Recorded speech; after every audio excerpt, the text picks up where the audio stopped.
Hi hello friends welcome to my channel. இன்னைக்கு பார்த்தீங்கன்னா, காலையில ரொம்ப கஷ்டப்பட்டு எந்திச்சு தாராவ ரெடி பண்ணி ஸ்கூலுக்கு அனுப்பிச்சாச்சு.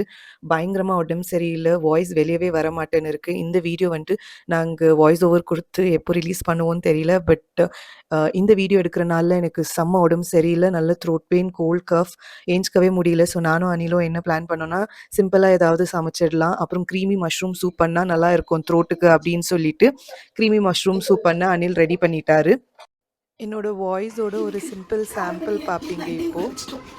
கொஞ்சம் நைட்டே ஊற வச்சிட்டோம். இப்போ வெந்த அப்புறம் நான் இங்க என்ன சொல்ல ட்ரை பண்றேன்னா, காராமணிய வந்துட்டு நைட்டே ஊற வச்சுட்டோம். ஓவர் நைட் ஊறனா, காராமணி கூட வந்துட்டு குக்கும்பர் போட்டு ஓலன் செய்ய போறேன். இந்த டிஷ்ஷ நான் ஃபர்ஸ்ட் டைம் ட்ரை பண்ண போறேன். ஸோ எப்படி வரும்னு தெரியாது. ஸோ நாளைக்கு வேற ஸ்டால் போட போறோம். இன்னும் எதுவுமே எடுத்து வைக்கல. என்ன பண்ண போறோம்னு தெரியல. 2 பேரும் ஓகே.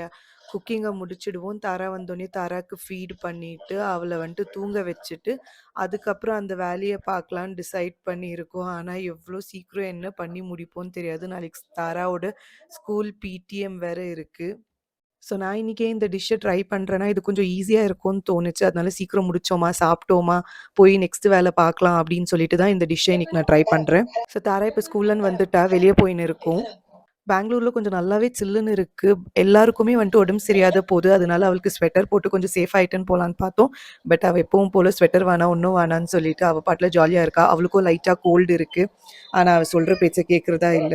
ஸோ தாராவ பொறுத்தவரைக்கும் அவங்க அப்பா ஒண்டி தான் வண்டி ஓட்டுவாரு, கார் ஓட்டுவாரு அப்படின்னு சொல்லி எப்ப பார்த்தாலும் சொல்லிட்டு இருப்பா. நான் ஓட்டுறனாலும் வரமாட்டா. அத ப்ரூவ் பண்ணறதுக்கு தான் இன்னைக்கு அவள உட்கார வச்சு வண்டியில இட்டுட்டு போயிட்டு இருக்கேன். ஸோ ஸ்டால் போடுறதுக்கு சில ஐட்டம்ஸ் தேவையா இருந்துச்சு. அதெல்லாம் வாங்கின்னு வந்துட்டோம். இப்ப எல்லாமே பேக் பண்ணிட்டு இருக்கோம். எனவே ஆர்கனைஸ்டா எடுத்துட்டு போனாலும் ஸ்டால் போட்டுட்டு திருப்பி வரும்போது எல்லாம் மெஸ்ஸி ஆயிட்டு இருக்கும். ஸோ திருப்பி ஒரு வாட்டி எல்லாம் கிளீனா பிரஸ் பண்ணி அரேஞ்ச் பண்ணணும். So it's always a routine work. இதெல்லாம் பண்ணி முடிச்சுட்டு நைட்டு பார்த்தா பயங்கர ஃபீவரா இருந்துச்சு. நோஸ் பயங்கர பிளாக் ஆயிருச்சு. ஸோ இந்த மிஷின் ஒண்ணு மாட்டி விட்டுட்டாங்க. ஸோ இந்த மிஷின போட்டு ரெஸ்ட் எடுத்தா சரியாயிடும்னு சொல்லிட்டு படுக்க போயிட்டேன். ஸோ நெக்ஸ்ட் டே வந்துட்டு கிளம்பணும் சீக்கிரம்னு. Until I see you in the next video. Tata bye bye from